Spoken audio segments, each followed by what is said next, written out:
guys, it's Grant. Before the video starts, I just wanted to say sorry again for not uploading in a little while. I've been sick for a little while, and then I've been working on something that's, I guess, kind of like an announcement that I'm going to be posting a video about pretty soon. If you follow me on any other social media sites, then you probably already know what this is, but I'm going to be making a video about it anyway. So again, sorry for not uploading in a little while.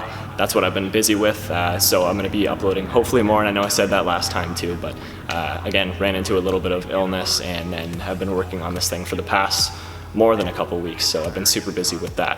But anyways, let's get into today's video. So as you guys saw at the beginning of the video, the most frequent comment that I get on my videos is asking me about what bow I use. So basically, I use different bows for different divisions. So this bow, for example, which is what you see in, I think, basically all of my videos, is a bow that I use for musical division or creative division. Now, if you don't know the divisions, you can look it up, see what the different divisions are about, but this is the one that I use the most frequently. Now, a traditional division, obviously the bow would look a lot different than this. This one's more for, I guess you could say, performance and speed, whereas obviously a traditional division, you'd be using a thicker bow, it would be heavier, you would see that it's wood, whereas this one actually has, I don't know if it's tape or if it's just plastic, whatever it is on top of it, whereas again, in traditional you wouldn't have that and it would just be obviously completely wood.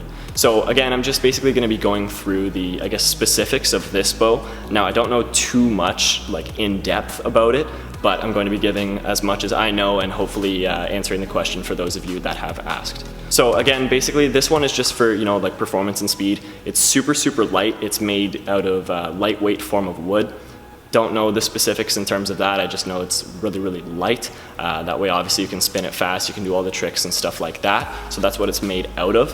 When I first started doing bow, I think actually my first one was made out of wood, but for a while when I was younger, I was using one that was made out of graphite. Some people still use ones that are made out of graphite, but I've been using the lightweight wood, I guess you could call it, for probably about 5 years, maybe a little bit more. So I've been using this one for a really long time, and honestly, even though I still have used both, I'd say I prefer this one over the graphite one. And usually the graphite ones will have, or I'm not sure about now because I haven't used it in a while, but usually the graphite ones will have just a flat edge on the top, whereas this one is rounded.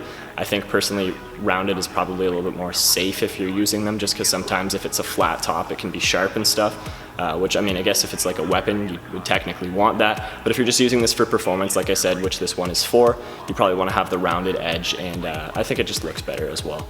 So there really isn't too much like in depth about the actual bow itself. Of course, I have the grip in the center of the bow. I don't really have a certain amount as to where I go in terms of measuring for where I put the grip. And as you can see, it's kind of just falling apart here, so I probably have to get a new one.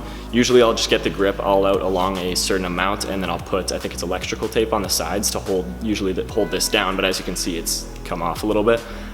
So I will have to probably fix that soon. And that's basically just what I do. So sometimes my grip, if I'm using a different bow, it'll be longer than the others or shorter than the others. I kind of just adjust to it when I get new bows, and I usually only get new ones when I have, obviously increased in height.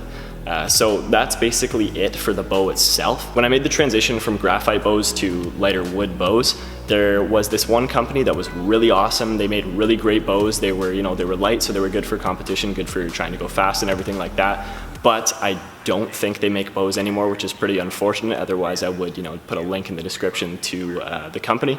But again, unfortunately, I don't think they're making bows anymore. Now, in terms of color, usually I like to go with colors of the country Canada, obviously, because, competing for Team Canada and stuff, I want everything to match. So say, for example, obviously our colors are red, white, and sometimes black. So I always want to have my bow match the uniform, just because I think it looks better like that. It's not bad, obviously, say you're wearing like a red and white uniform and then you have like a green bow or something like that. It's not bad, but I obviously prefer to have it matching just because I personally think it looks better. So usually my bows will be the red color. Sometimes I had black on them. I've had an all black one before, but when I was really young. But recently I've usually had just red, gray, and white. So usually those are the main colors I go with. Now, this bow I've had for actually a really long time now. As you can kind of see, I don't know if you'll be able to see it through the camera, but parts of it are falling apart. The plastic, I guess it is just kind of falling apart on this spot. I have one spot that was actually indented.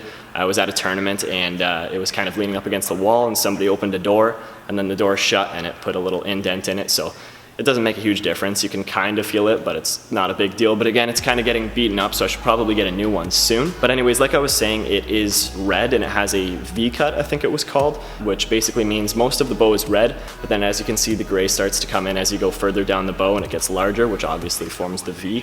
I, for some reason, just really liked the look of that when I was buying the bow, and obviously I like the look of it now. So this is probably my favorite bow that I've had so far.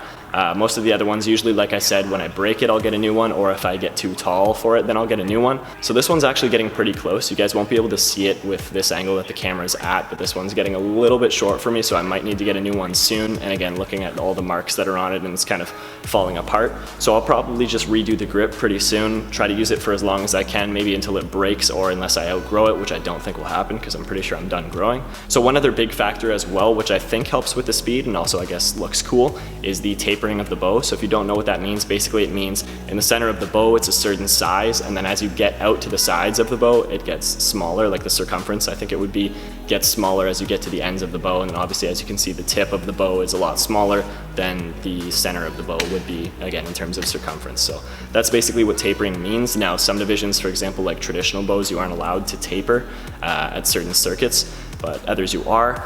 If you're using a bow for the purpose of, again, speed and just using it for fun and performance, then I would recommend to have it tapered. Again, I think it speeds it up. I would assume it does, but that's how I use my bow. My bows have all basically been tapered in terms of, again, speed and performance style katas or divisions.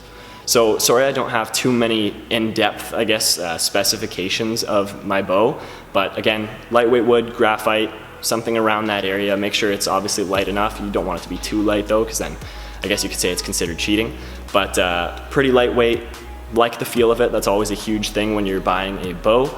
And you know, I guess if you're using it for performance, try to have a cool design on it or something. If you want to match your team colors from whichever country you're from, that would be cool too. Or if you want to just go with a solid color like I used to, like black. Some people go all silver because it lights up really nice in the lights. And you know, some people just have favorite colors that they go with. So that's basically it for what bow I use. For those of you that have been asking what I use, hopefully this kind of cleared it up for you guys. And if you have any further questions, then feel free to leave a comment and I'll get to answering them as soon as possible. Hopefully you guys enjoyed this video. I know it's not super exciting. I'm not doing a bunch of bow tricks and stuff like that, but hopefully it was a little bit more of an informational video for you guys, especially for those of you, again, that were asking the question. And I'll see you guys in the next video.